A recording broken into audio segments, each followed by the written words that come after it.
Salute you, Joe.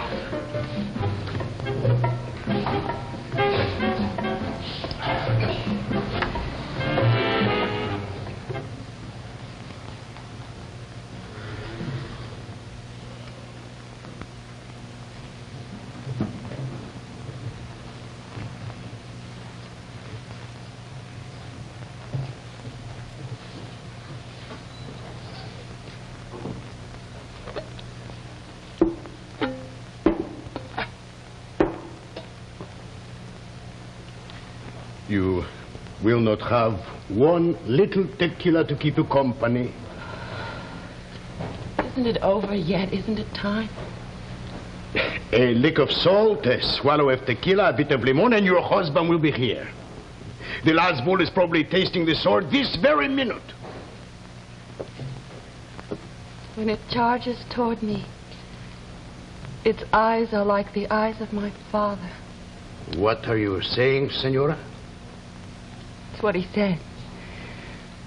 When the bull charges toward him, they get angry like the eyes of his father.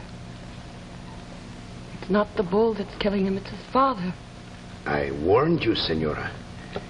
Tequila will creep up behind you and boom.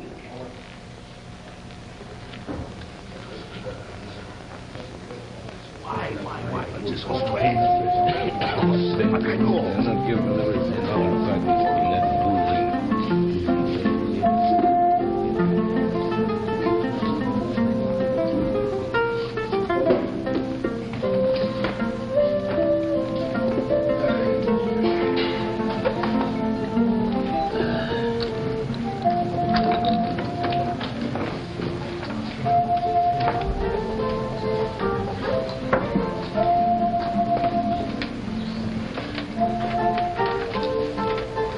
Was it bad?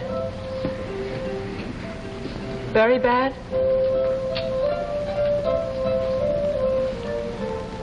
Very bad? Very. I don't want to hear about it. What happened? Tell me what happened. Well, at first, he seemed to be doing okay. Lots of fancy stuff with the cape. And the crowd was swinging over to him. And then, I don't know how it started. Everything was going wrong. It was nightmarish. Like being on the inside of a crazy dream. Pepe up there on the horns of the bull. And everything's silent. The way it is in a dream. It's a horrible thing to say, but it had a kind of crazy beauty. Pepe spread-eagled on the horns of the bull, looking quietly around. And then Pepe was being carried out. A slash of red running down his white pants. It wasn't beautiful. It's the ugliest thing I've ever seen. Pepe was dying out there in front of those people who had been booing him and throwing cushions at him.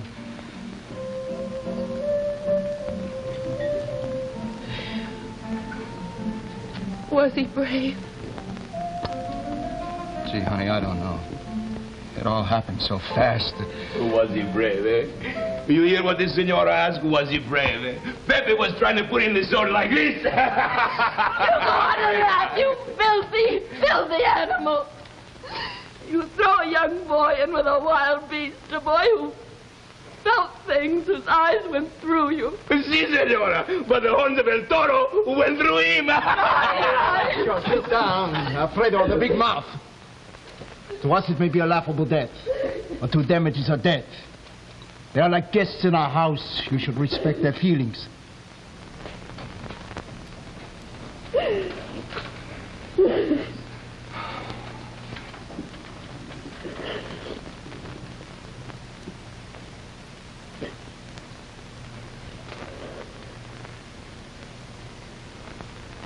You were a little in love with him.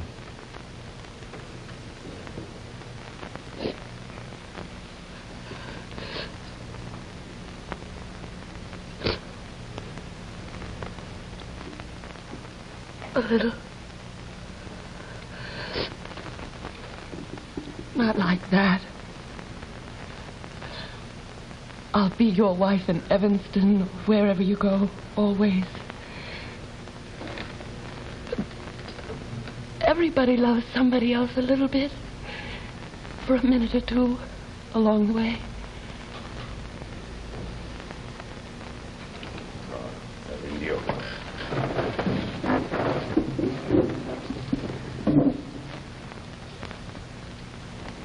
He did his best, Jose. His best? He was cheating all afternoon. You talk about your son. Have you no feelings? No, senora. I'm a Mexican. We have no feelings. Come, Jose, your friends. See.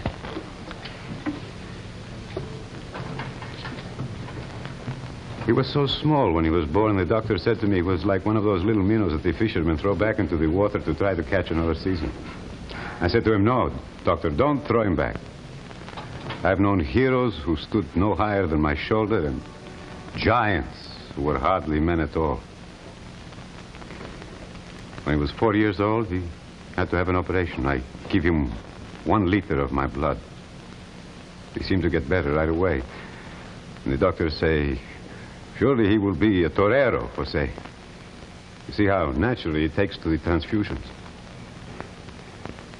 When he was a little boy, he used to cry a great deal. I never knew what was the matter with him. From the time I'm 3 years old, I cry only once in my life. In the bull ring. The day they gave me everything. The ears, the tail, the hooves, everything. I had to circle the arena 12 times. I look up at my box and there's little Pepe staring at me. The only one of 40,000 who isn't cheering or waving or throwing me favors. I wondered what he's thinking. And why he's not proud and happy for his illustrious father. And then I'm crying. Crying. I hate to cry. My Pepe. My strange little Pepe. If he could only have died brave, like Barderas or Manolete, that would have been something to remember. But this fiasco. This fiasco without meaning. I want to forget.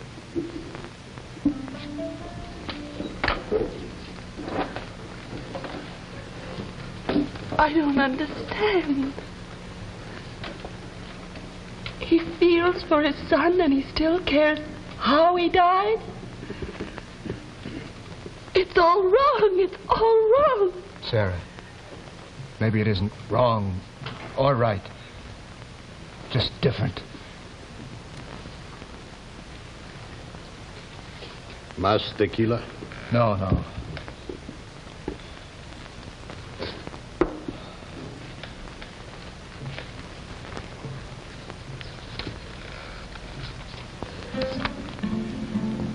Honey, you ready to go? Yes.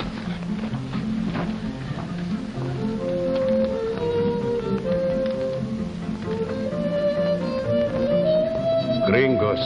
They live like flies on the surface of life.